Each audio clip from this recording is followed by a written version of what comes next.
불법 개 도살 논란이 계속되고 있습니다. 논란은 지난 18일 동물보호단체가 도축장에서 도살된 개를 싣고 나오는 탑차를 발견하면서 시작됐는데요.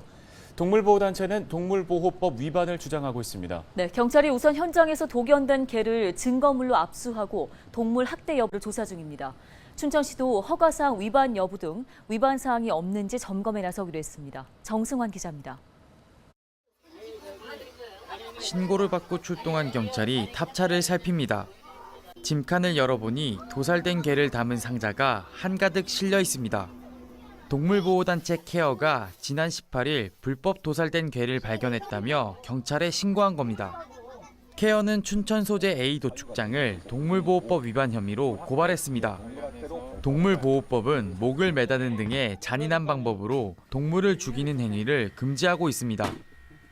살아있는 개가 들어가서 죽은 개로 나왔으니까 도살에 의해서 이루어진 거잖아요. 그다음에 여기에서 전기 도살이 이루어졌다는 사실에 대해서는 본인들도 인정을 하고 있는 거고요. 잔인하게 개를 동물을 죽이는 행위.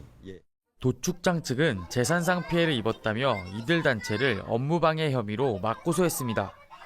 경찰은 이날 현장에서 발견된 도살된 개 34마리를 증거물로 압수했습니다. 이 중 한 마리는 학대 여부를 판단하기 위해 검사기관에 부검을 의뢰했습니다. 전국 육전상인회는 동물학대 주장에 대해 반박했습니다. 축산물위생관리법에서 정한 가축의 도살 처리 기준에 따라서 도축했기 때문에 동물학대에 해당하지 않는다는 겁니다. 하지만 이 법에서 정한 가축의 범위에 개는 포함되어 있지 않습니다. 개를 어떻게 도축해야 하는지 명확한 규정이 없는 겁니다. 축산법에는 개를 가축으로 정의하고 있지만 축산물위생법상 도살이나 가공이 가능한 가축에는 개가 포함되어 있지 않습니다. 조견장은 저희가 이제 관할하는 사항이 아니고 인허가권이 없어요. 그리고 그게 법에도 없고 사항으로도 제가 이제 축산물위생관리법에 따라서 육견상인회는 법이 없는 상황인 만큼 합법으로도 불법으로도 규정할 수 없는 상황이라 주장했습니다.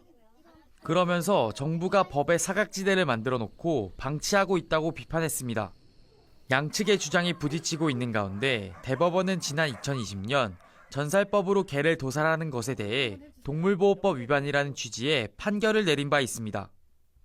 하지만 개 식용 문제에 대한 명확한 법 규정이 없는 상황이 지속되면서 여전히 비슷한 방식으로 도살이 이뤄지고 있습니다. 춘천시는 우선 춘천 지역 내 도축장 2곳에 대해 학대 행위가 없었는지 추가 조사할 계획입니다.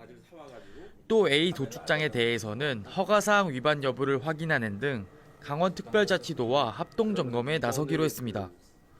향후 단속도 강화할 방침입니다.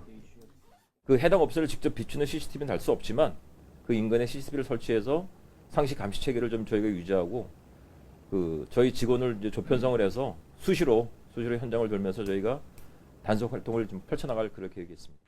반려동물에 대한 인식이 변화하면서 개 식용 문제를 둘러싼 갈등은 점차 심화되고 있습니다. 논란 종식을 위해서는 사회적 합의와 제도적 장치 마련이 시급해 보입니다. 헬로티비 뉴스 정승환입니다.